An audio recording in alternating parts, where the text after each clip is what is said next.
à consoler, il confronte.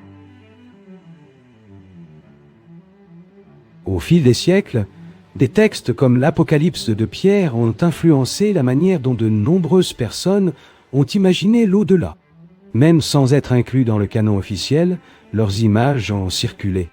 Elles ont été copiées, commentées et interprétées.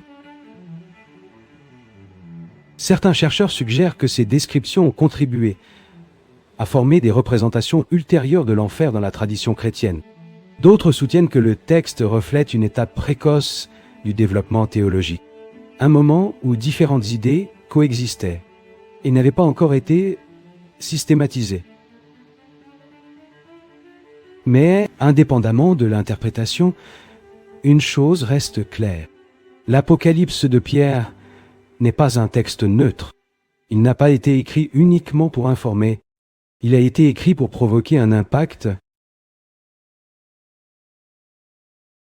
Peut-être que la question la plus importante n'est pas de savoir à quoi ressemble l'au-delà, mais ce que cette vision révèle sur la manière dont les premiers chrétiens comprenaient la justice, la responsabilité et la conséquence.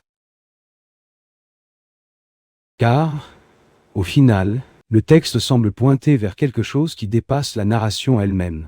Il ne parle pas seulement du destin après la mort, il parle de la manière dont nous vivons maintenant, des décisions que nous prenons, et des conséquences qui, d'une certaine manière, demeurent.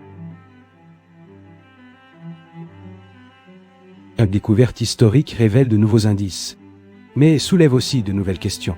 Car lorsqu'il s'agit du passé, il y a toujours quelque chose que nous ne comprenons pas encore.